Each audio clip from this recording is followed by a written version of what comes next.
Hey, Soraya, welcome to episode 125. 125? Yes. Wow. Yeah, How'd that happen? I know, right? I was looking over a few of our past episodes and I realized that over 100 episodes ago, almost 2 years to the day, in March 2019, we spoke to Russ Tolman of True West, the guitar player for True West, talking about his solo album, Goodbye El Dorado. Right. Um, Well, 2 years later, over 100 episodes later, we have Russ Tolman back. No better time than the present. Yeah. And why would we be talking to Russ now? Well, many of you could have noticed that we spoke recently with Gavin Blair. Yes, we did. And also, True West has a Legacy 3 CD collection. And if you're a True West fan, a Russ Tolman fan, a Gavin Blair fan, or anyone else that's been in the band, you want this. And I'm really interested in hearing what's in that collection. I've already donated, but I want to know a little bit more about the project. So let's talk to Russ. Let's get it started. Oh, and who is our guest? Who is our guest Co-host? episode? Yeah, co-host. Thank you. One of us is working today. Yeah. Yeah. So neither you nor I are True West experts. Fans, yes, but experts by no means. Right. So we had to pull in our good buddy Ronnie Barnett from the Muffs, who is actually considered to be a True West expert. So he's going to help us along on this discussion. And I don't know if you mentioned it, but this 3 CD set, there's a Kickstarter campaign. Yeah. And when you mentioned that you donated towards it, that's what you're referring to. So thank you. And we will provide the link. So Jeff, let's get started.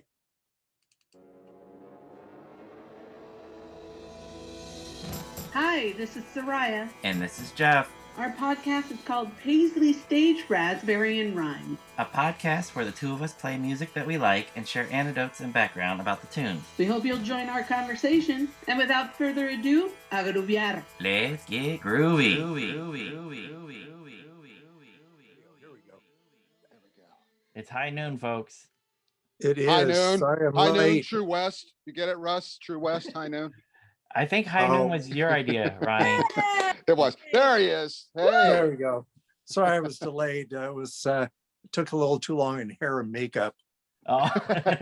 Plus, I had to download the app again because I haven't used Zoom in a while, and never used it with the camera before. Which is so. Why would you say use it with the camera? I mean, why not? Usually, Ronnie Barnett is the one that's hung up in hair and makeup. So yeah, it's not bad today. I'm kind of pleased here. The You're lighting. looking good. Hey, you look good too, Russ. Your hair and Thank makeup you. person earned their keep today. Yeah, that's right. what about Yeah, the if you host? see- Nothing about the host? Please, we're hired help, Jeff. Come on, stars. Well, You guys always look good. That's a given.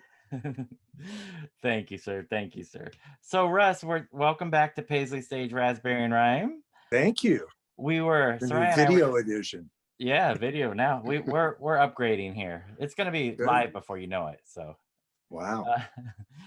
so Soraya and I were just talking, Russ, that was almost 100 episodes ago, just over 2 years ago, that we had last to talk about Goodbye El Dorado. So Wow, the time it do fly. 100 episodes. It does indeed. But Is there not much to talk about? well, That's what I always say. Yeah. We found some things. Unfortunately, some members of the Paisley Underground are still chugging along and putting out some excellent music, and then there's lots of old stuff to cover too. So yeah, we're making it happen. Cool. And one of the things, talking about new releases, we're excited to hear that True West has a new project. And Russ, please tell us about this project. We're finally doing the definitive True West collection. It's going to be a 3 CD produced by Pat Thomas, who a lot of folks know for his reissue producing work. And it's going to have a beautiful multi-fold digipack, I think 4 panels, 24-page booklet, beautiful art.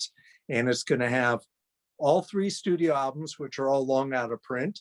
There's the first 2 that I'm on, and then Hand of Fate, which I'm not on, but has never been on CD before, is going to be on there. Plus some recently discovered demos that we didn't even know we had anymore. Plus a bunch of other stuff that may have shown up on vinyl in 20 years ago, but is long past, and a few other surprises. So it should be a very, very good set. Oh, I'm looking forward to it. Hopefully the booklet is good, because this guy down here, Ronnie, he's a critic when it comes to booklets. So hopefully it meets his standards. So Okay, Yeah, run the graphics by me, Russ, before you I will. before you go to press. How are you with Adobe InDesign? Uh, you lost me now. I have no idea. Okay, Quark Express. I'm not tech. When I was young, my own father told me, "You're not very technically hung, are you?" And it's true. It's true. but he is I'll good figure at it out though. He's My good at techno these. member is very Yeah. small. Ronnie's good at these though. The thumb up, the thumb down, right? I'm good at proofreading. Actually, I catch a lot of mistakes that friends. I won't name names, but on things that have actually come out. Yeah. So Editing is a good skill to have. yeah. And we should also say this is a Kickstarter project, so people need Yes, to. it is. Yeah, I should be very nervous, because actually we're this morning I noticed we're 84% of the way there, which is fantastic. But the last 16% are probably the hardest, and we have, I think, 17 days to go from today, which is who knows when this airs, but yeah, we have a short time. So if folks are interested, hop in. It's only $25 plus $5 shipping in the US. And there's some other reward levels too, if you want to get crazy. You can even have us come play in your backyard for a couple grand plus transportation. Wow. Very reasonable, Russ. I was impressed with that. I almost want to put you in good. my house. Yeah. Are you going to chip in? Oh, you already did for that. I already Yeah. did. Yeah. I already- Yeah. But So yeah. We Thank should you also say, guys. All 3 of you have, and I appreciate it very much.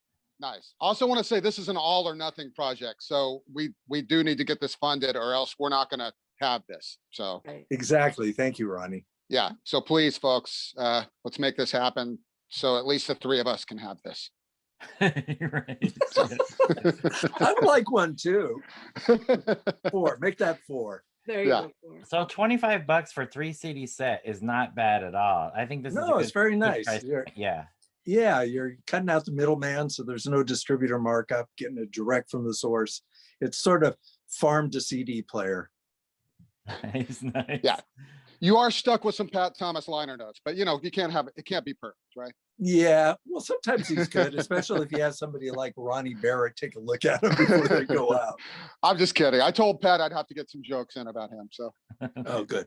we have that relationship. He has And a I'll- good sense of humor. Yeah. In all seriousness, how did Pat Thomas get involved with this project? I know he knows a lot about Paisley Underground, and And he knows a lot about True West. I first met Pat in Rochester. No, I think it was the second time that we played in Rochester. He was doing college radio, and he arranged to do an interview. So we rode over in the car together to the radio station, and we just talked to Blue Streak the whole time. He asked me every question, and it really just flowed. And then when we got to the station, we were all tucked out, like we're on the air, and it's like, oh, okay, because he already knew the answer to everything already. So it made for a very dull interview once.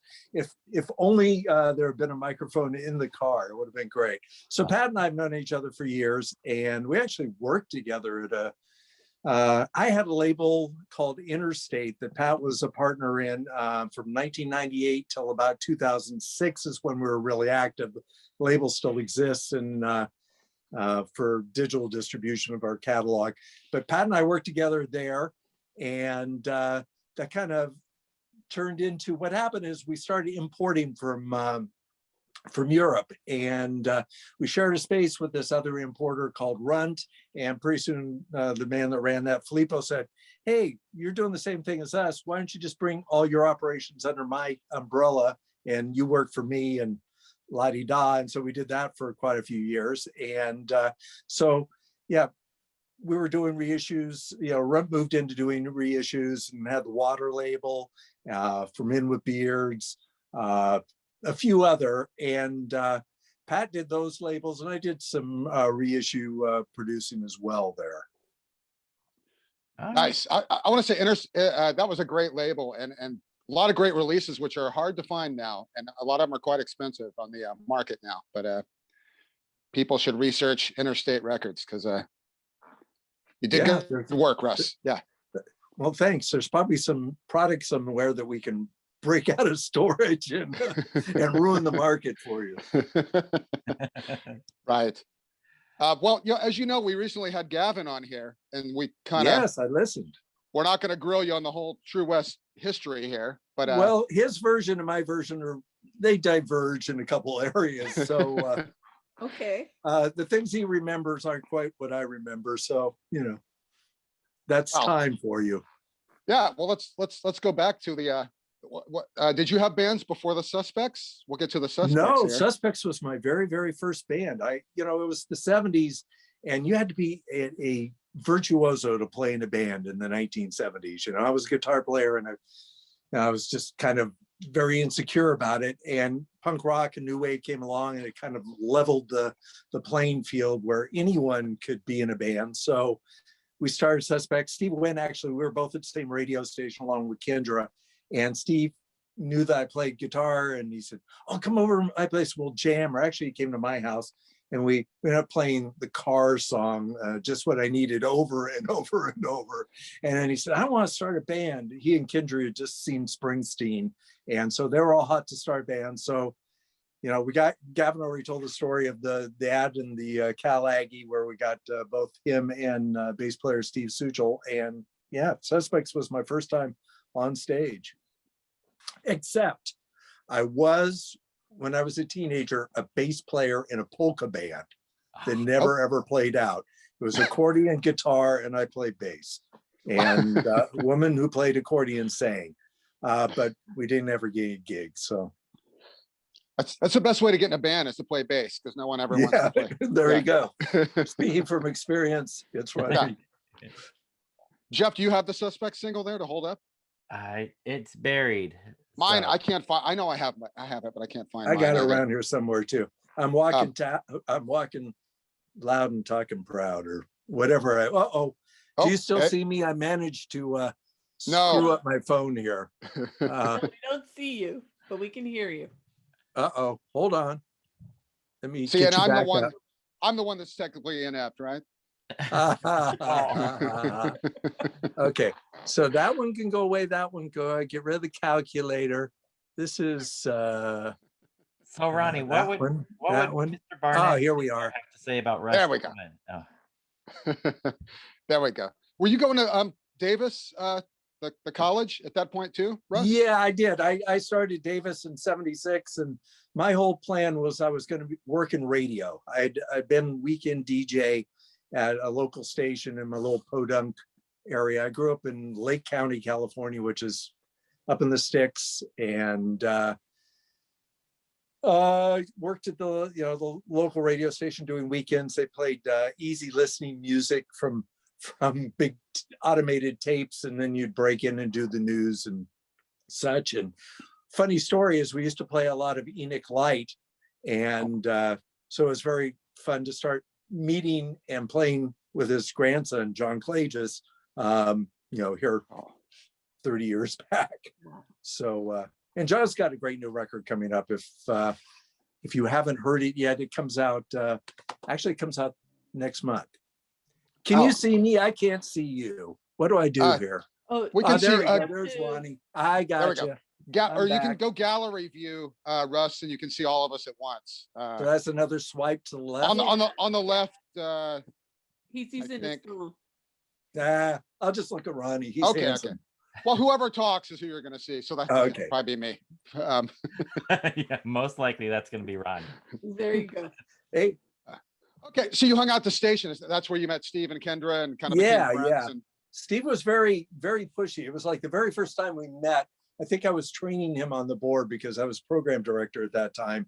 And he said, "Oh, you're going to the coast this weekend with your girlfriend. hey, let's make it a double date. It's like, well, I don't know you yet, dude. So Steve was always, he always knew what he wanted and was ready to go after it.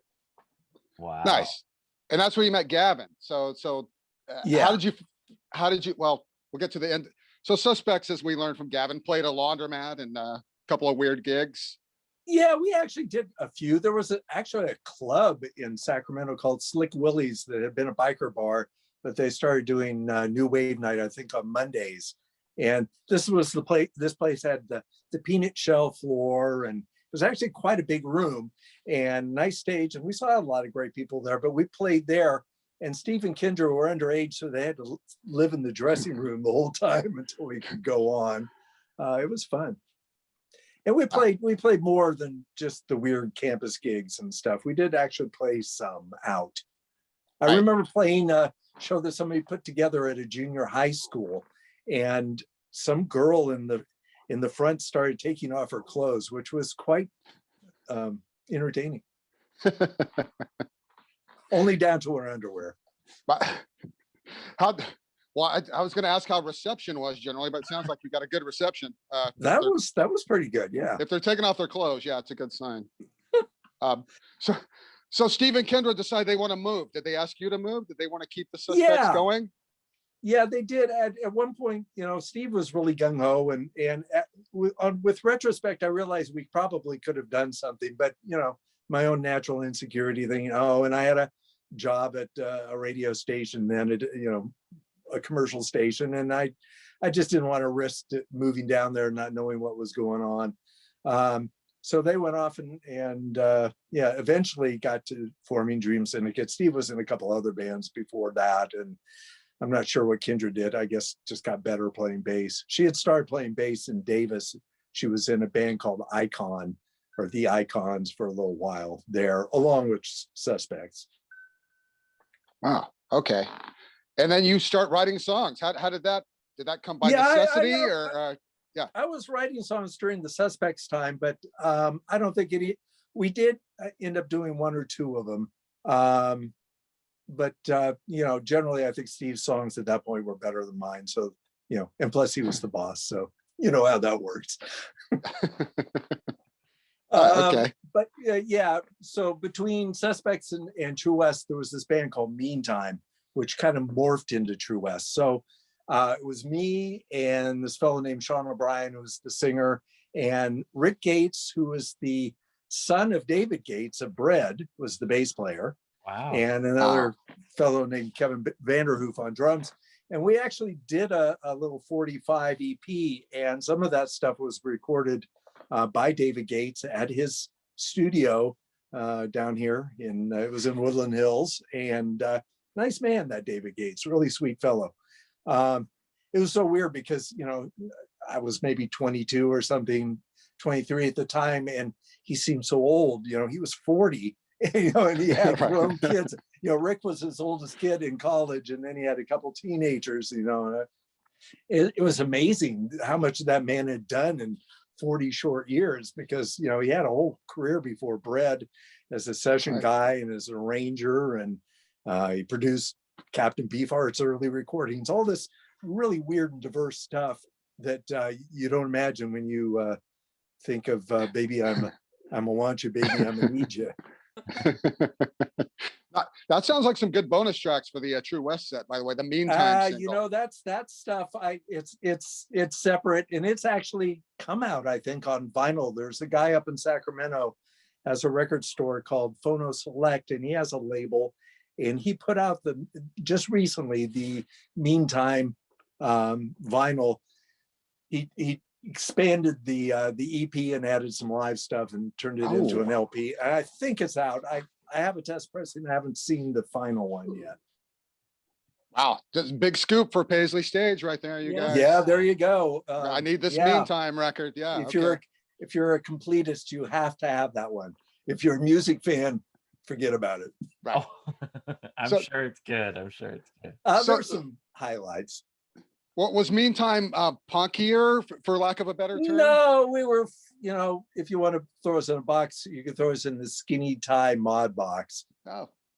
And then we kind of started moving towards kind of echoing the Bunnyman Gang of Four. That, we were kind of young kids trying to figure out what it was that we were and where we were going. We actually played a show with Gang of Four, and they said, "Oh, well, we don't want all your stuff on stage. Just go ahead and use our bass amp, but don't touch any of the settings." Now, if you remember, their bass sound is like extremely loud, distorted, and trebly. Well, that just didn't work. It ruined our whole set. We were just, all you could hear was bass. It was one of the low points of music. That's hilarious, though. Nice. It was good. So in then, retrospect. now, how do you figure out Gavin Blair's got a voice? Because he was a drummer. You knew him as a drummer. Well, originally. I'd heard him sing. I forget where. I heard him do Pirate Love with X-Men, but that wasn't exactly a good example. I heard him, we did something in studio. We had a little production studio at the radio station, and went in there, recorded something that wasn't Suspects. It wasn't, I don't know. I don't really remember, but Gavin's got a nice voice. He's got a nice voice. Yeah. So, okay. So when you're kind of forming True West, you knew you didn't want to be the singer, or well, I didn't have the confidence and stuff. At that point in time, the whole story is people were left or were asked to leave meantime, and we're kind of with a lineup that changed its name to True West. And then we nudged out the lead singer and brought Gavin aboard. And then we started, and it started to focus more on my songs and the songs that I was writing with Gavin, as opposed to the previous lead singer's songs. And then it evolved from there. All the bass players and drummers. And when we added Richard on guitar, that's where things really came alive.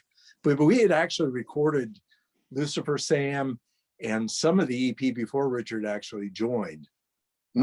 So that's actually Steve Wynn making a lot of that guitar noisy noise on Lucifer Sam. Okay. Yeah. Now that you mention it, I can definitely hear that. Because this record, I think I pointed out before, it sounds like it's just in the red, like it's really loud and fuzzy. We did it to 8-track, and I think it was actually, you get that compression that you get from tape. And this room where we recorded, it was in the basement of this house, as Gavin was saying, and the walls were brick, and so you get this amazing guitar, this real mid-rangey reverberant guitar sound. And when Richard got his high watt in there, then the place really went crazy. It was a great place to record. Yeah, bringing up Richard, I said this before, but he was obviously more seasoned, a little older than you guys. He's about 5 years older than me and 4 years older than Gavin. How did you find him? Like, how did he hook up with you little kids? He had always been my local guitar hero. He was in this band Mumbles, and before that, Permanent Wave. Permanent Wave did a single on Bomp, and then they kind of transformed into Mumbles. And Richard was just, the guy. He didn't play fast, but he was amazingly melodic and could do a lot of all your favorite British guys. He could do, and plus he could play guitar forward and make it sound like he was playing backwards. So, hey, need to have this guy. No, he definitely enhanced the band. He's incredible. Yeah. There wouldn't be True West as we know it without Richard McGrath. Has he? I don't want to jump ahead too much, but Sure. Did Richard continue playing after? I know he did the Fool Killers with Gavin, but does he play now? Do you know? No, I don't think he played out. He occasionally I've had him do a couple little tours of the Northwest with me, and we did one 2-3 years ago, and one maybe 5 years ago, where we do just around the Pacific Northwest. He doesn't really like to leave home too much. He's pretty much a homebody. He's kind of got his home recording studio set up, and he does a lot of instrumental stuff. And that's Richard. No, fair enough. Not Mr. Social. Richard has never been Mr. Social. And he used to carry a revolver. Well, actually, it was an automatic in his guitar case. Wow. which was nice because we played in some, you know, some pretty shady areas sometimes, or had to be in some pretty shady areas. So, you know, it's nice to have a guy that's packing. Jesus, did he have to use it?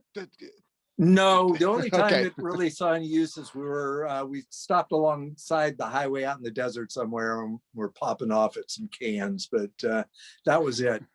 No, he didn't even use it on Prince when he walked by us on the sidewalk at when we were getting out of 7th Street entry one night. Actually, here's a good remark about Prince. One other time that we played there, went to the booker of the same guy booked both the Big Club and 7th Street entry where we were playing, and told him how impressed he was with Richard McGrath's guitar playing. So Wow. that's a plus. That's testament to Richard. Yeah, I know. I mean, you know, Princess Snow was an amazing guitar player himself. So Agreed. I was always scared at the 7th Street entry, Russ, being in that dressing room that was like underground at the very I back of the don't club. really remember it. I kind of remember the outside, and I remember the stage, but I don't remember the dressing room. Yeah, it was behind the stage and it was underground. So if something happened at the front, like there's You're trapped. there's no escape. Yeah, but that's Every day you were taking your life into your own hands, being a touring musician. That's true. That's Hey, true. Russ, I have a question about guitar playing with you and Richard. So Sure. how would you guys work out your guitar parts? Would you come in with your rhythm and then he would just work out leads, or how does that work? Sometimes there would be a part, a reoccurring thing. It depends on the song and who wrote it. Sometimes the songs that Richard and I wrote together, he would have some riffs and chords and stuff. And so those would kind of be the bones of the song. And I would add some melody and lyrics and maybe a part or two here or there. But as far as it was all by feel mostly, you know, it was a lot of jamming we were doing. And I kind of saw my role is Richard can play politely. And I think my role was to piss him off so that he, you know, that he got, so it pushed him to play at his level. And so, you know, I was the noisemaker. As one reviewer in Sacramento when we were starting out said that I was just a drone meister. So anyhow, it kind of worked, you know, the two things together. Nice. Yeah, he's still my guitar hero. Yeah, definitely. How many? So bring out your dead records, Russ. You had to start your own label. Yes, didn't we all? Did you? Especially Did you in try to shop it 1980. around?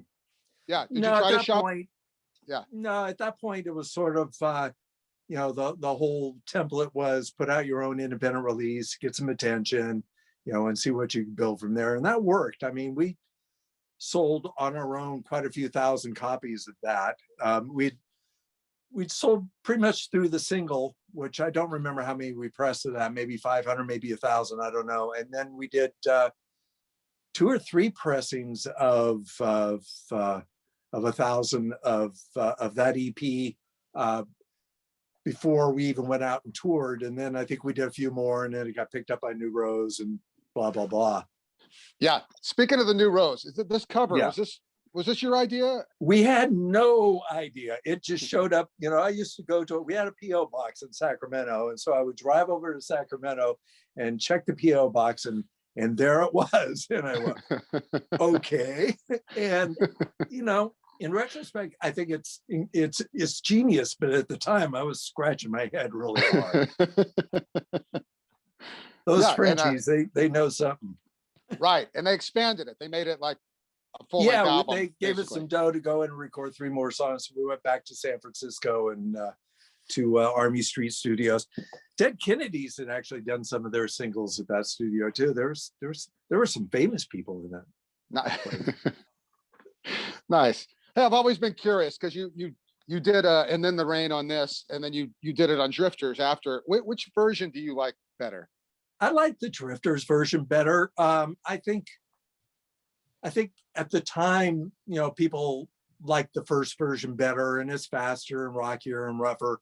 But you know, listening back, I think, you know, Drifters came out very smooth in comparison to our other recordings. And so I think that left a few people cold. And only going back, I think the album's great. My only thing I would change is maybe the 80s drum sound. But other than that, I think it's a really great record. Yeah. Yeah. And I agree. I prefer the slower version too. I think it fits the song. Yeah, it's more dramatic and yeah, it's beautiful. It really is. thank you. Solo by me. Yay me. Yes. You got to point that out when you can, Russ. Yeah, I know. When you're in a band with Richard McGrath, right? I know. Well, I used to get all the credit. It was sort of like the Tom Verlaine, Richard Lloyd thing, where Tom Verlaine would always get credit for everything Richard Lloyd did. And Richard Lloyd did most of the coolest melodic lines that you think of as television. That's Richard Lloyd, it's not Tom Verlaine.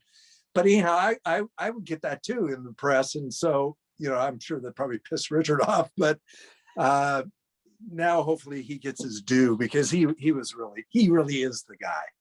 Right. Well, you were the songwriter, so that's why you got the credit. Yeah. Probably. Yeah. Yeah. And the mouthpiece. I like that you said that about television, because I thought the same thing when I finally saw television. I was like, oh my God, Richard Lloyd is, they're both great. Don't get me wrong, but he's the guy. They are. He's the, yeah. I even like the new version because Jimmy Rip has Richard Lloyd's parts down pat. Yeah, no, he plays. You can tell how important Richard Lloyd is by Jimmy Rip, what he does. I actually took some guitar lessons from Richard Lloyd here about 3-4 years back. It was an interesting experience via Skype. We had put out one of his records. We actually didn't put it out. We distributed it through Interstate back in the day. I don't think he remembered that when I was having my guitar lessons with me. I mean, he knew about me and having done stuff with Verlaine, with True West, but I don't think he remembered that I was the guy that we got great distribution for the record. We got it out everywhere. And then all those returns came flying back in about a year later. So I'm glad he didn't remember me. Wow. Listen to that, you guys. Russ is still trying to get better on guitar, taking guitar lessons. Wow. Even 3 years ago. Richard he's a savant. Richard Lloyd. He's got his whole tree. He pulls in mysticism, Pythagoras, the double helix of note relationships and how that relates to DNA. He's got the whole universe sussed out. And he showed me his sitar. He pulled it out and started playing some for me. So, it was worth it. I don't think I retained any of the lessons. I still have the notes and I can go back to them someday and actually learn that stuff. Wow. He told me I need to learn some discipline. Oh, and it's true. Like John Cletus was telling me, John used to be in Richard Lloyd's band in New York in the 80s. And he said, even when Richard was a totally smacked out junkie, he still rehearsed, practiced every day, learned new stuff, had all these music books. He was just so into being the greatest guitar player he could be. Yeah, his book is tremendous, by the way. I love that. If nobody's read it, his autobiography is a great especially read. all the sex parts. That's oh yeah. Anything went. Okay, thanks, Richard.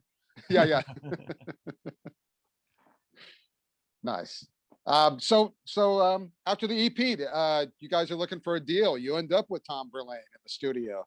What happened was EMI America came sniffing around, and there was this guy, A&R guy there named Steve Rabowski, who was also at the same time managing Verlaine on the side. I don't know whether that was formal or informal or how that worked with his job with EMI, but Tom had been looking around for somebody to produce, and he kind of looked at the Dream Syndicate and said stuff about their guitar playing that I won't repeat. So he came out and saw us at Danceteria, and we hung out. And a few weeks later, we were at Bearsville Studio, upstate New York, and living in the barn there. And there would be this, I remember looking over the corner and there was all this PA equipment that said, oh shit, what was Chance Choplin's Full Tilt Boogie Band? Chance Choplin's band, Full Tilt Boogie Band, because, Albert Grossman, who owned Bearsville, managed Janice. And so her band equipment was still there. What's it, 20 years later, there was all this stuff, and then Gavin relayed the story of Grossman at the Coke machine. God, Oh yeah. who is this old hippie filling the Coke machine? He said, oh, Al, call me Al. And then I saw Don't Look Back for the first time, like a week or two later in New York City. And there was Grossman, this really malevolent almost person there, just who really could control people and situations. And what a contrast with this kind of gentle old ponytailed hippie that was filling the Coke machine. And I also must mention, we were in studio, we were in the big room, but NRBQ was in one of the other rooms doing a record, so we got to hang a little bit with them, and the DBs were working on a record in the other room. So Wow. what a great experience for a bunch of youngsters. Yeah. And so EMI paid for this. They paid demo. for this.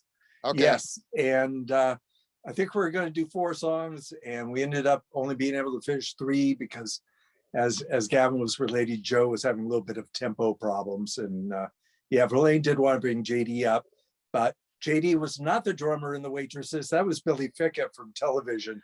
But we did play with the Waitresses later and talk with Billy about, our experiences with Verlaine. And he was kind of like, oh, okay. Like he didn't really care. Right. Oh, really? Thanks.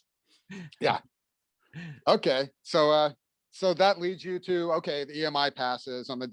Yeah, EMI passed. So that was, early 1984 at that point. We did the demos in 83. So we said, gee, that was back in the days where I felt like we didn't have something going on like for a month. I felt like it was the end of the world, like no patience, no confidence at all. So I just said, well, we just got to make another record. We have to make an indie record. So Gem Records, Passport PVC had been sniffing around. So we worked out a deal with them, with Marty Scott, and not Marty Stewart, but Marty Scott. And he was actually, despite what Gavin says, Marty was actually, for a music business guy, pretty straightforward, pretty good. And it's funny when you're in the music business and you're like 20 something, you have one idea of what the music business is and where it is, and then as you stay in it a few more decades, you get some more perspective and more knowledge, as you know, Ronnie. And so if you jump out in your 20s like Gavin did, I think you still have this idea of what the music business is and what people are, and a lot of that is just, I don't know, it's cliche, really, I think. But you find out more as things go on. So we made that record, and it came out in 84, and then meanwhile, somewhere back in 83, we went to the New Music Seminar in New York, me and our manager, and that was the equivalent of South by Southwest kids. Yep. And so we went there, and we got hooked up with, there was a company called Singer Management. Frank Riley was the agent, and he's now High Roads touring up in Northern California. But anyhow, Frank had all the bands, had DBs, Dream Syndicate, blah, blah, blah, blah, blah, blah, all those Violent Femmes, all those indie bands of a certain level. And so Steve Wynn went to bat for us and said, hey, Frank, you got to give these guys a break. So, he put us together on our first tour in fall of 83. And that got us all over the East Coast a couple times.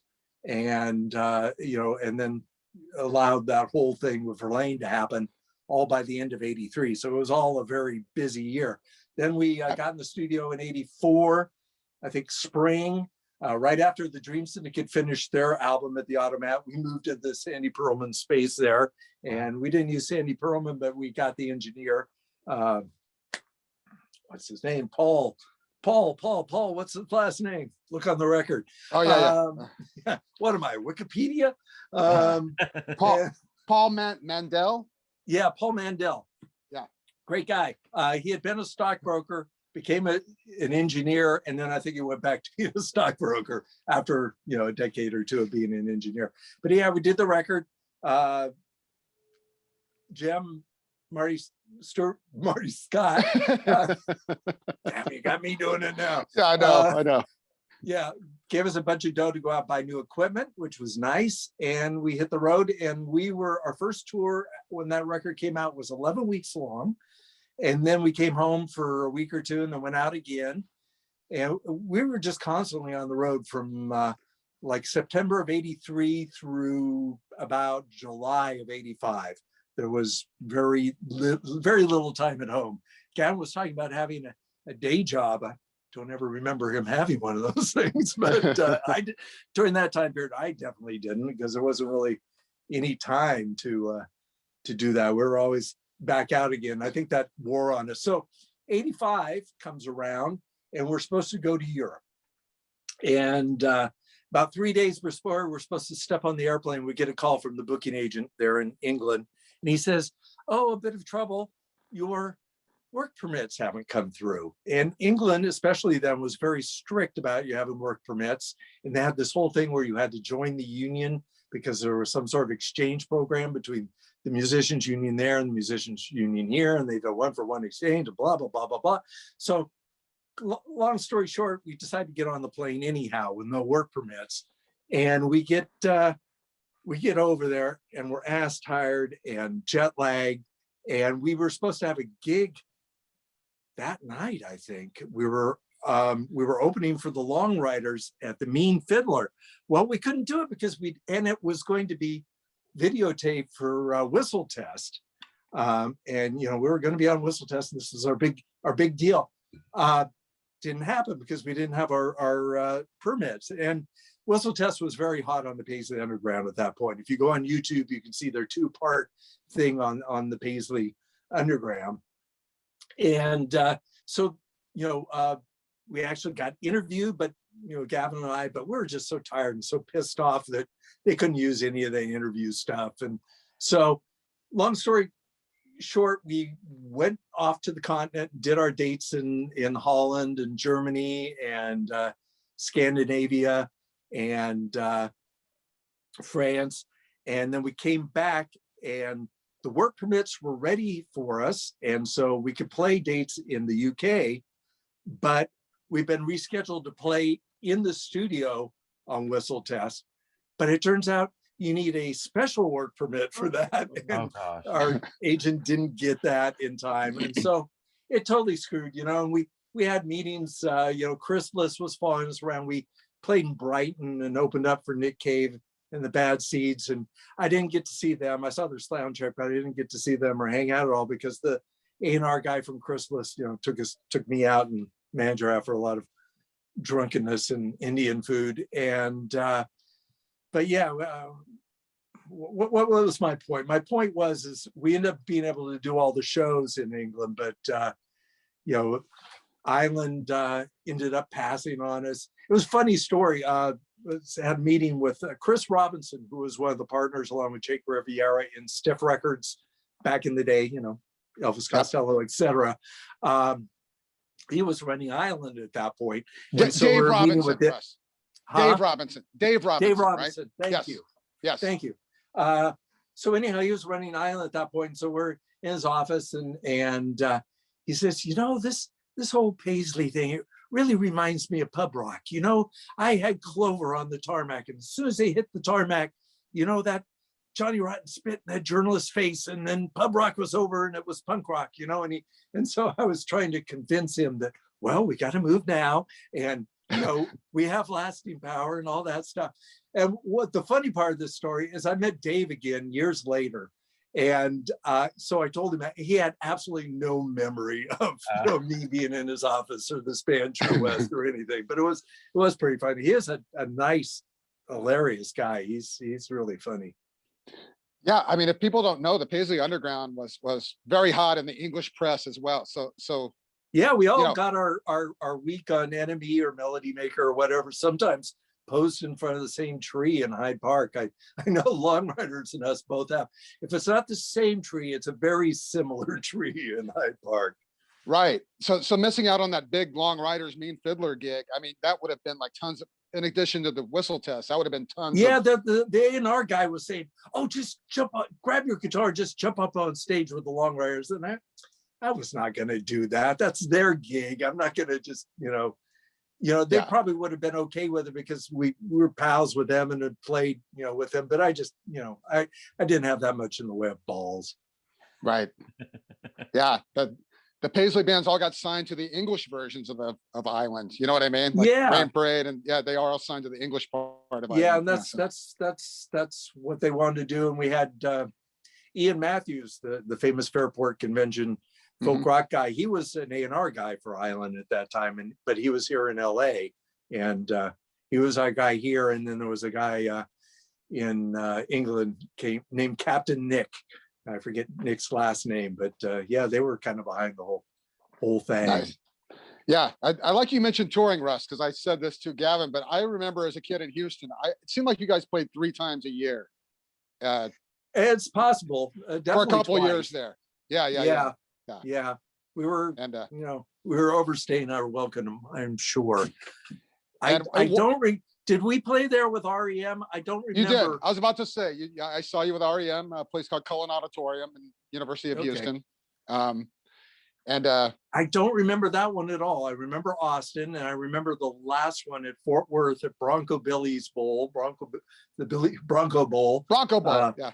Yeah, that was Bronco Billy was George Jones' manager at one time, and he was the guy that started the Bronco Bowl. So every band that opened for REM has nothing but good things to say about how they were treated. So I'm sure it's no different. Yeah. Great guys. I mean, we played 40 Watt in Athens, and that's where we met Peter, and he invited us back to his house, and then long night of drinking and playing 45s, and then I ended up in the guest room, and he had these metal wardrobe racks, and he had hundreds of those ruffled shirts that he used to wear. So he must have gone into every thrift store across the country and bought every ruffled shirt he saw, and he had them all stowed away. But yeah, Robin Hitchcock was supposed to be their opener, and I guess he got sick, and so they called us up and said, "Hey, would you like to do the shows?" And so we started off Western Canada, Calgary, Edmonton, Vancouver, and then worked our way down the West Coast and through the Southwest. In California, the promoters were saying they didn't think that we were a good enough draw, so they added 3 o'clock to the California shows. And then after we were through in Texas, I guess 3 o'clock did the rest of the country with those guys, but they weren't. They were on the California shows, then not on the Southwestern shows, and then they were on just with REM later on for the rest of that. Tales of the Reconstruction Tour. And Jeff, we should point out your T-shirt you're wearing here. Yeah. Representing, there you go. REM. Good. I have a Tales of the Reconstruction T-shirt, tour shirt. Yeah. Nice. Yeah, I don't wear it. It now fits me again, so I'm happy to say that. Congratulations. Thank you very much. Hey Russ, so about this time you get a deal for Bring Out Your Dead Records to be distributed by Enigma. Like how did that come about?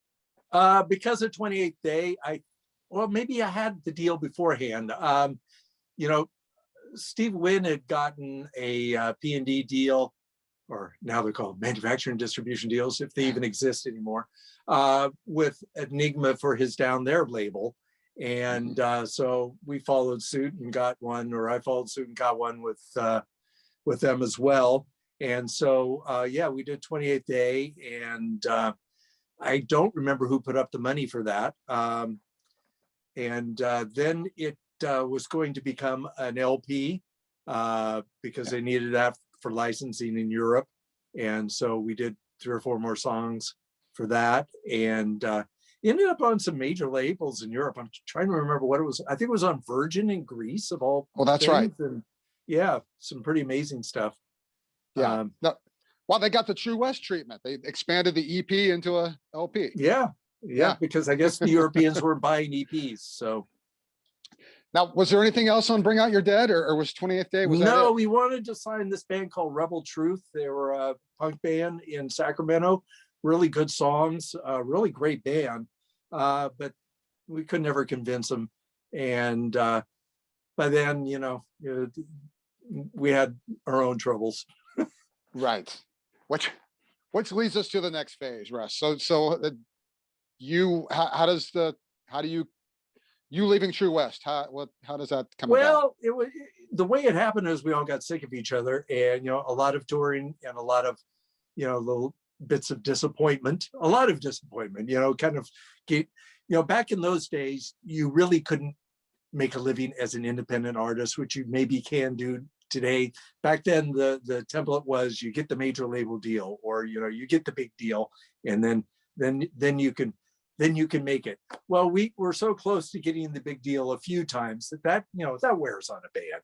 And and being young, you don't have a lot of patience, you don't have a lot of understanding, and so we just kind of basically got tired of each other. And while all those guys were fairly good friends with each other, I was kind of the outsider, because the manager was my girlfriend and blah blah blah.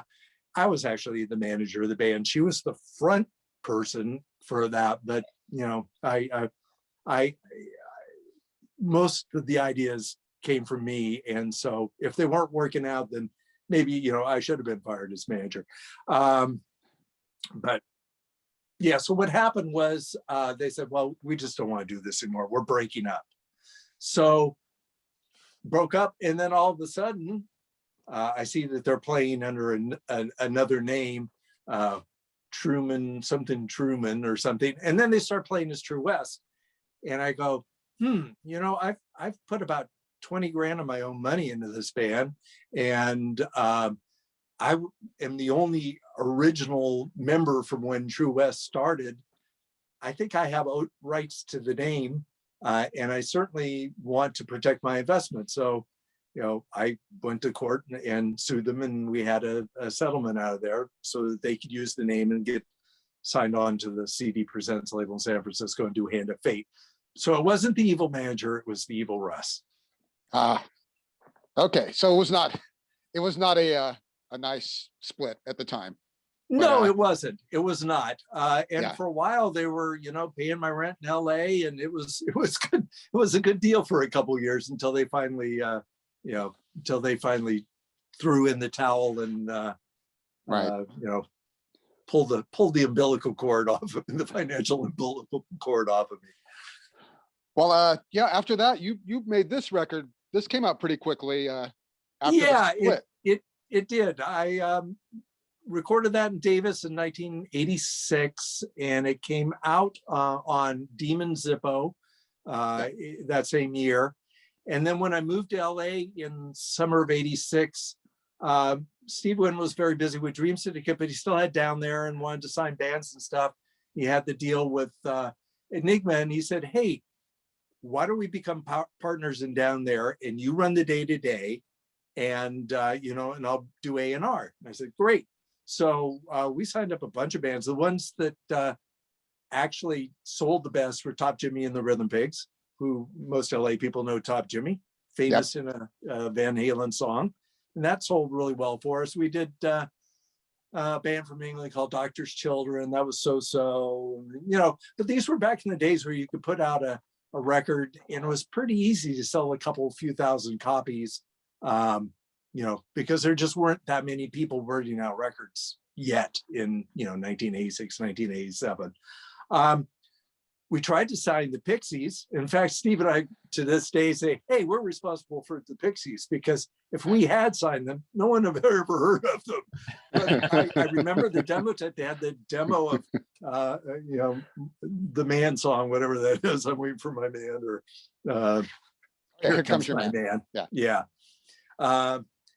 So, and also Mojo Nixon at one point I think Mojo was sniffing around with Steve before I joined with Steve, and they ended up not doing anything together. But it was fun doing Down There. I was going to graduate school at the time, and then doing Down There between steady.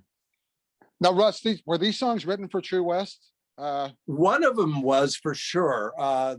Galveston Mud was written for True West, and there's a demo version of it that I hear has surfaced and is going with Gavin singing, which is going to be on the new set. And I somebody tells me there were other songs too, but I don't remember which ones.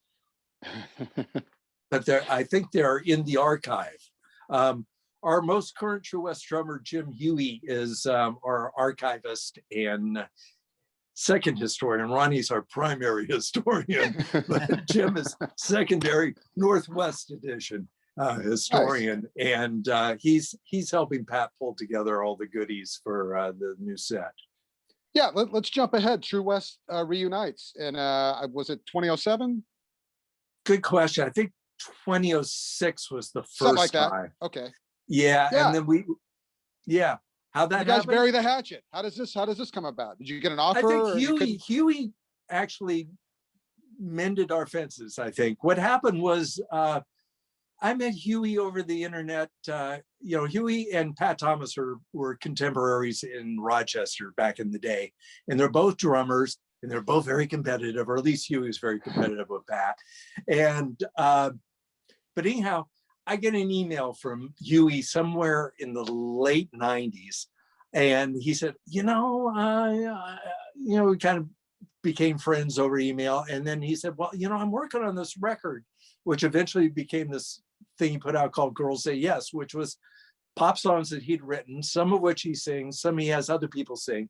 And I would come up there and help him produce it. And so he would fly me up and we would spend a weekend in the studio. And I eventually ended up recording a record up there in Portland too because of it. But Sneaky Jim, he gets Richard McGrath to come in and play some guitar on this record. And so here Richard and I are together and hanging out. And Gavin lived not far. He lived in Salem at that point. So, we're all ended up, in Portland. And I think I'm trying to remember our first show up there. It was definitely in Portland. And we did a few True West reunion shows in the Portland area. One or two were IPOs. Others we did one with the Windbreakers. They came out, and Don Dixon and Marty Jones. Actually, Marty wasn't there. It was just Don. We did those shows, and then at that point in time, as Gavin was saying, the Violent Femmes were old pals of ours. We'd played shows with them back in the day. And I know Brian Ritchie was a big fan. He's the total television nerd. He's like a deadhead for television. He will follow them around to every show that they do. So at that point in time, when I had the label, Brian plays this Japanese flute called the shakuhachi. And he had done this record with Billy Fickett Television on drums and some other actual jazz type musicians. And it was called Shakuhachi Club NYC. It's a brilliant record, and he was shopping it around. And so we had this label at Interstate called Weed, where we put all the weird stuff on. So ended up putting that out on Weed, and we had a guy doing our covers then who used to work for Blue Note. He was the head of design at Blue Note, and so he did a great Blue Note style cover for it. And it didn't sell great, but Brian came over to the warehouse and played shakuhachi for us, and then somehow we just started opening for the Violent Femmes whenever they come through town. So we did a couple Fillmores, and we did House of Blues, where that DVD was recorded, and it was good fun. And Jeff then and after Soraya, the last show we did with them, that was when Brian sued the Femmes in federal court to get his share of songwriting that he supposedly thought he had. Wow. But Jeff and Soraya, I'm pretty sure this is the first mention of a shakuhachi in all the episodes, yes, correct? Shakuhachi. It is. Okay. Yeah. Okay. This is the That's first. great. There's also banjo on there. Banjo, shakuhachi, drums, and tuba, I think, if I remember. It's a really good record. Search it out. Wow. Shakuhachi Club NYC. What else was I going to say? Oh, yeah, actually, I think after our last show that we did with them at the Fillmore, then within a month or so, I heard about that lawsuit. And then, the Femmes weren't touring anymore. And now, the last couple of years, I see they have toured some again. So they must have settled their problems. Yeah. Brian lives in Tasmania, by the way. Oh, wow. Oh, wow. Yeah, he moved down there. Married a woman from that part of the world, and they built a house there in Tasmania. Crazy. It is a crazy world. Yeah. Wow. Okay. So you do the reunion. That was just kind of a fun thing to do. Did you want to pursue more maybe at that Well, point, we or just we kind of? actually ended up Yeah. going to Norway. There was a promoter there that that we played for back in the day, and that I did solo shows for, named Kai Yara, and he's always been a big fan and big supporter. And he used to do this summer festival called Down on the Farm, and so it was an outdoor thing, and people camped and all that kind of European style festival like they do in England a lot. And it's in the town of Halden, which is right by the Swedish border, just south of Oslo, about an hour south of Oslo. And turns out it was very heavy rains that summer. And so they decided, well, we better do this inside. So they got an indoor venue for it. And then it turns out the weather couldn't have been better. It was in the 90s. And, there are guys walking around all over with no shirts on. So now, from now on, whenever my wife and I see a guy without a shirt out in the street, we go, Norway. Ah, And they're also having a classic car thing there too. So there's all these people driving around in these old American cars. And what was amazing is that I didn't realize that some American sedans and such were sold under entirely different names in Europe than they were here. I wish I could think of an example, but I was a little shocked. Awesome. Well, I guess Yeah. circling back to the Kickstarter, True West is available to perform if you Yeah, choose we'll that even function on the rehearse. Kickstarter. We'll even rehearse. We'll all converge on. We used to converge on Jim Huey's basement and rehearse there, but now that Gavin doesn't live in Oregon anymore, and Richard's still in Seattle, who knows? Maybe we'll do it in LA, or we don't know. Yeah. Well, maybe me and Jeff and Soraya, we chip in, we hire True West. There you go. We'll see what Yeah, happens. learn those songs. yeah, Awesome. we did want to say, so when this posts, you definitely have at least a few more days to get in on this Kickstarter. Yes. When do you think it will post? So we're looking at, we do every Friday, so it won't be this Friday. I'll need a couple days to edit it. So it will be a week from Friday. So it'll be Friday the 9th. 9th. So I think Yeah. the Kickstarter Okay, ends so they'll have 8 days. To have 8 days. You got Yeah. 8 Call days, now. people. Operators are standing by. yeah. And you'll get this. If you call now, it's a Martin, what is this called? A coaster. It says Martin and Company, established 1833, Nazareth, Pennsylvania, America's guitar. Very good. My personal collection. I have a Taylor Wow. one as well. See, Russ is selling his personal things to try to make this happen now. This is fantastic. So It is. it should be noted that as of today, the moment that we're speaking, the Kickstarter has the goal is 6,700, and right now there's 56, 57, a great number. So we're getting close, but as you're hearing this, go donate to this campaign. This is something a completist, a music fan, or just merely a Russ Tolman and Gavin Blair fan, they need this in their collection. And I want to hear the demo. Me too. It's been some time. And also Hand of Faith, the record without me, is actually a great record. It's got Matt Pucci guesting on it from Rain Parade, and Chuck Prophet. Not that Richard really needs the help, but they add to it. And it's never been on CD before. And there's also going to be 3 extra cuts that were not on the vinyl. So it's going to be fun. Yeah, it's good. I'm glad that I'm glad this is going to be on there, Russ. Like, Yes.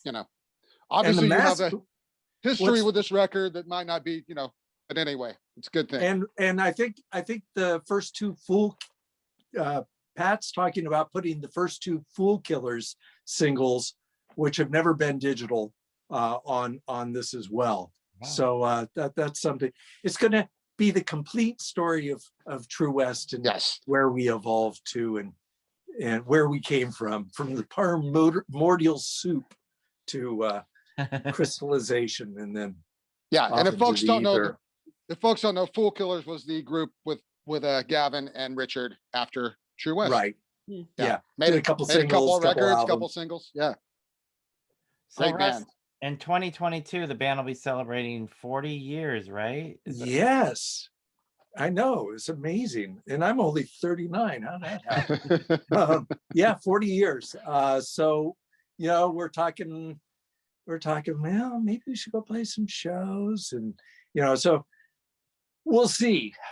Richard's got a pretty good case of tinnitus as well as I do, but I do too. Yeah. yeah, joined the club. Yep. It doesn't bother me too much, so I'm lucky there. It doesn't drive me crazy. It's just like, oh, crickets. There's always crickets. Oh, But so I was doing a little hand holding with Richard, and hopefully he gets gets past his so that we can go out and do some playing.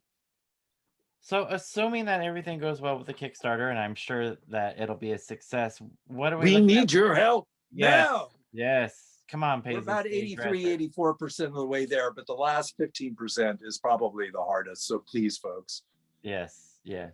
So what I are we think it'll looking be at? done by the Yeah. time this airs, by the way. I think it'll be paid for by the time. But I'm thinking I hope, possibly. but Yeah. Go check it out. You need to be in on it either way. So what are we looking at for a release date? Is there any October. kind of October.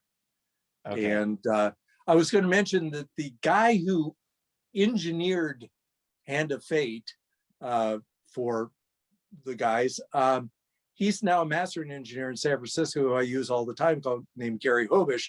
He is actually going to be mastering this record. So it's sort of like a full circle for Gary. And he actually has all the digital files of the stuff that was going to be on CD, and then they ended up never doing a CD. So that was, back in the 80s where not everyone got a CD release. Right. So are we looking at distribution for this? Will it be able to, can you? Yeah, I think we'll get it out. I had a distribution deal until like a month ago. There's this distributor up in Bay Area called City Hall Records that I've worked with for years and years. And they did my last two solo things. And I got a nice little email from them saying, well, we're downsizing and bye-bye. So yeah, Pat's got some ideas. And, once there's finished product, it's easy to get people to sign on and put it in their shops and distribute it. But now's the time. You got to get in on the early stuff, because by the time it's out in the stores, it's old news. But you can be one of the cool people by Absolutely. joining in now. Yeah. VIP club. Which you guys already have, so you're the coolest of cool. And I can't help but notice, Russ, behind you, looks like there's a Pro Tools session open. Yeah, it's not Pro Tools. That's actually the console from Universal Audio. Okay. Their interface, the Apollo over here. All right. And so it kind of looks like a board.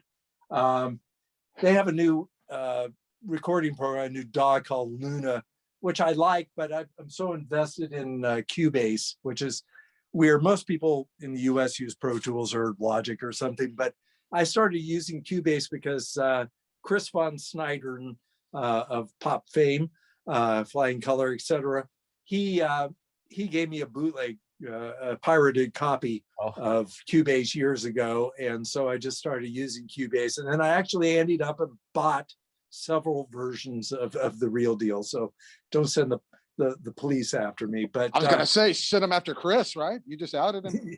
Yeah, exactly. But yeah, Cubase is cool. Germans and Europeans love Cubase, but I've got so much time invested in it that I just don't. There's so much it can do that I still don't know what to do with. And so why start all over with a new DAW? But I really love the Universal Audio plugins and their interface and stuff. It all sounds nice. So You catch all that, Soraya? You take all that in? Hey, I'm like a steel trap up here. So That's how you make the magic. What kind of session is going on with that Cubase? Some new Russ Tolman songs? Yeah, I've been working on a bunch of stuff. I've got about half of an album. Okay. I got a new song that I wrote with Steve Wynn the other day that I want to get recorded soon. I've also put together a 4-song EP of me doing Fred Neil songs, and I want to put that out soon. I was aiming for April, but I still need to do some stuff, like get some artwork and stuff. So it might not be April, but that's coming along soon. And then I'm hoping the album about the same time as True West thing comes out in October. Nice. Very good. Well, Russ, After taking 20 years off, yeah.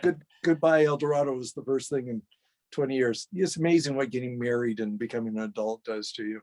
Screws up your music career. Yeah, absolutely. Absolutely. Well, Russ, we wanted to thank you for coming on and promoting this Kickstarter program. And I definitely recommend anybody listening to this go to Kickstarter right now. Type in True West. I have a long link, but I don't know if there's a shorter link, but Kickstarter/project/True West will get you there. The long link goes a little bit further. True-West-3-CD set will get you there. But go to Kickstarter, type in True West. Yeah, we're the music project. There's somebody doing the Sam Shepard play is trying to mount money for that production. So we're not the play.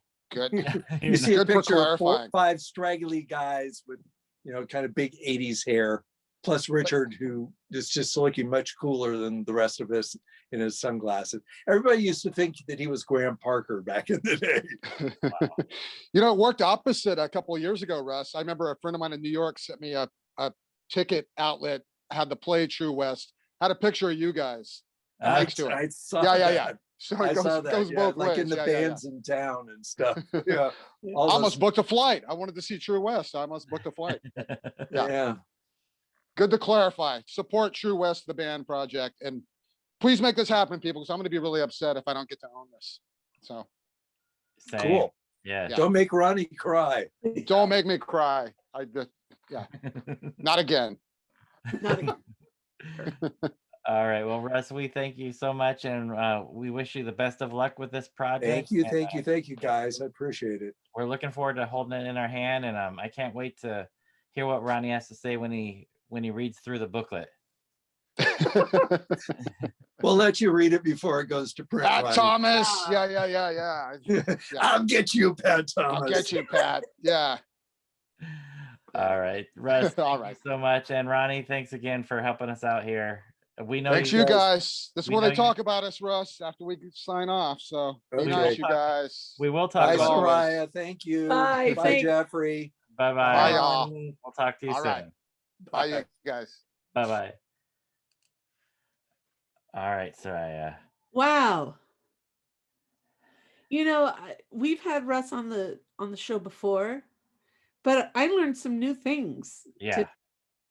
Me too. But not just about him and his work, but also about the evolution of True West. I am really glad that he was on, and I'm glad that we have one of the experts to have helped us with this episode. And that's thank you again to Ronnie Barnett. Yes, most definitely. Jeff, how much would you give to hear the Suspects doing Just What I Needed by the Cars? Oh my gosh. I when feel he said that, I wrote it down. I was like, what? I know. And then he played bass in a polka band. Yeah. How cool is that? But to me, it's really interesting to hear this trajectory, this timeline of True West. So many different influences, but also, you and I keep talking about, we keep going back to this underlying foundation of friendship between a number of these bands. And look at, Steve Wynn plays a really pivotal role throughout the band's trajectory, and at least, throughout Russ's trajectory too, because he gets involved in different facets of the industry. And yeah. But it's just really interesting to hear this story. And focusing on very, very different things. But that music is what brought the band back together. I love that. And I like the way that Russ said it. He said, kind of sneakily, Yeah. they brought in Richard to play guitar, and then Gavin, and then all of a sudden, they, the same time, Yes, with time, you move forward. And so the band found its way back together. And then, we had these reunion shows that were starting to happen. yeah. This, think of this critical timing. The band's about to celebrate 40 years. And then we've got this 3 CD set that we want to encourage everyone. I think the lowest level that that campaign is looking for is $25. Mm-hmm. And if you think about how much buying vinyl or buying CDs or even downloading costs, that's a couple of albums, and look at what you're getting. Yeah. You're getting all the albums plus the one that Russ wasn't on, Yeah. but True West, Yeah. plus a bunch of, demos, and who knows what else Yeah. is in that vault. Yeah. Yeah. I'm hoping maybe some of those Tom Verlaine demos end up in there, but possibly. Possibly. It sounds like it's still a work in progress. I think Pat's probably still working on it. And here's what I love. I love hearing that Russ is working on new music too. Same. Yep. Absolutely. I knew when you saw that program open, it was going to go there somehow. I'm glad you asked. But half of an album, a 4-song EP, and then he wants to complete that album and hopefully release around the same time that the Yes. expected release of the set is the legacy set. Yep. So yes, listeners, if you're listening to us now, please go to Kickstarter and support True West. Yes. If you want to support the play as well, that's fine, but please support the musical act, True West, and let's get this going. Get it over the finish line if it's not already there. And FYI, Jeff and I want to be invited if you're that guy that contributes at a level where the band comes to your house and plays. We want to be invited. We will travel. Have passport, we'll travel. Yes, please. We'll bring snacks. Yeah, we'll bring snacks. Why not? Yes. Snacks and drinks. Yeah. But we want to be there. And I don't think there's a better time than now to invest in, like Russ said, you want to get in on the ground floor. You want this in your collection. Yep. Completist or not. Agreed. And here's your opportunity to get their whole discography, their 3 albums and bonus tracks. Think about that. Vinyl stuff that was only released on vinyl. First time on Boom. CD. Now you get it. So I think it's worthwhile. I'm with Ronnie. Jeff and I have already contributed, so we're already in on it. Yes. But we think it's worthwhile and a worthy contribution to your own record collection. So yes. And we will provide a link so that you can take a look for yourself and have an easy way to access it. We'll publish it on all our social media accounts. Most definitely. But this was a great conversation with Russ Tolman. Once again, thank you to Ronnie Barnett. He is the expert. I'm willing to go out on a limb. I say he's expert number 1. I don't know. Jim Huey might be battling for that spot, but well, that would be a battle royale. We'll have him duke it out. Yes, indeed. But no, this was really a great conversation with Russ Tolman. So thank you once again to both of them for helping us. Thank you both. Mi gente, agruviar, go contribute to the Kickstarter. Groove on, Paisley people.